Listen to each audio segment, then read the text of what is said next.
25.2 strategy, movement tips, and warm up. Let's jump right into strategy.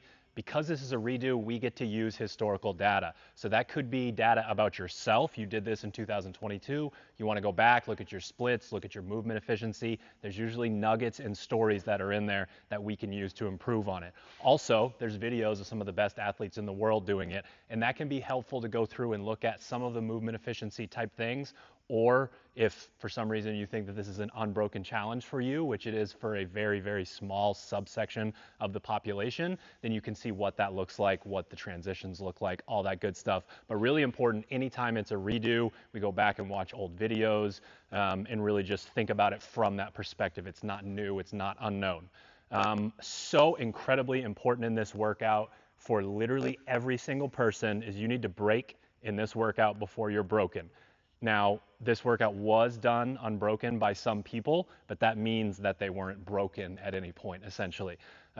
What we need to happen is while we're in the workout and we can sense that something is going on, whether it's predetermined sets or you have that feeling, we need to come down from the pull-up bar or we need to drop the barbell intentionally and on purpose and not because our body is telling us that we can't do anymore. This is so important. So again, this goes across a really wide spectrum here and all the way at like, hey, this is my first time doing this. I don't know how exactly to do it. Breaking it up in terms of the gymnastics and the barbell, 2, 3, 4 times is totally fine in all of the sets because you did it on purpose and you can jump back up or you can put your hands back on the barbell. So again, if at any point you're starting to flirt with that threshold, leave reps on the table, stop what you're doing so that you can get right back to it because it is still no standing around season, not too much standing around season.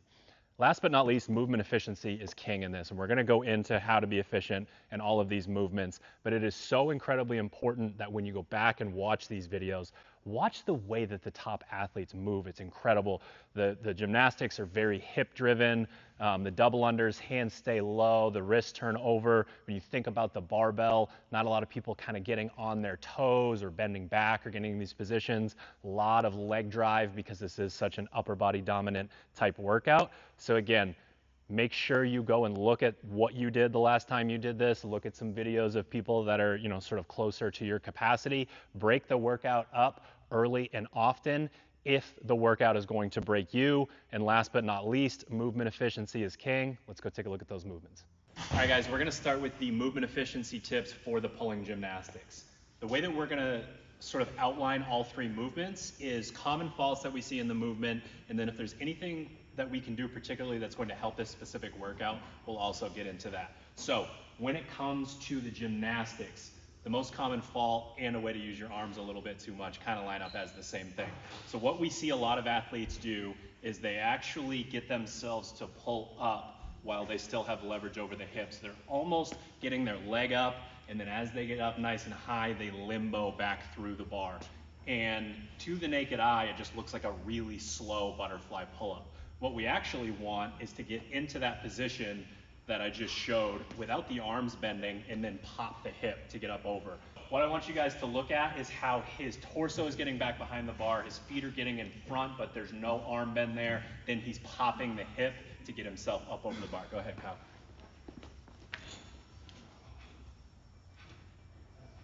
Gets into a great position, pops the hip, very hip driven.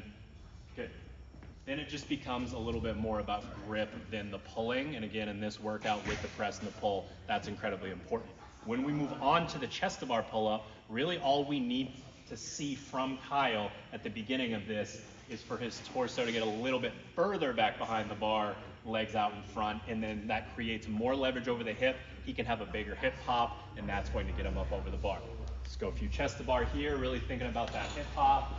He gets further back behind the bar. Excellent. Come on down. So we want to be able to do that, and if we feel it falling apart, as we talked about in the strategy, we got to come down and jump back up.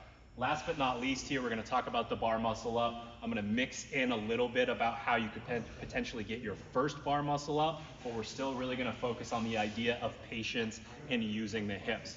So when we watch Kyle do a rep here, I'm going to have you do 2 reps. What I really want you to notice is how he gets really far back behind the bar and tries to get his knees up close to the bar. That's going to create a ton of leverage for him getting up over the bar. And then for those of you that are trying to get that first bar muscle up, realize that he's going out and around. We see so many people try to slam themselves through the bar. It's made of steel, probably not going to happen, right? Really notice the arc and the pattern of his movement, and that could be the thing that gets you up over the bar.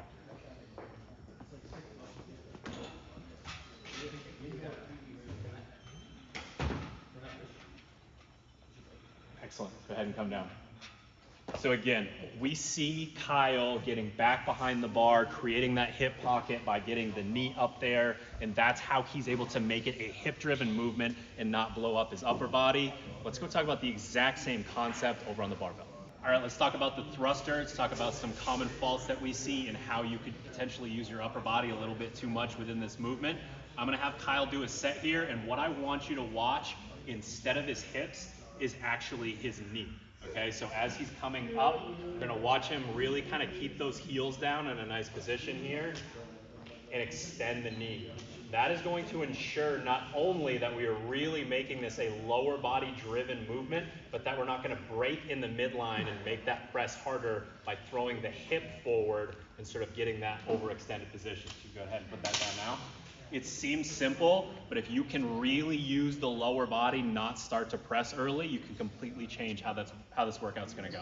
Now, we're gonna spend a ton of time going over the intricate details of the double under. Just kidding. Kyle, I want you to mime some double unders for me here. I want you to keep your hands really low, and I want you to use your wrists.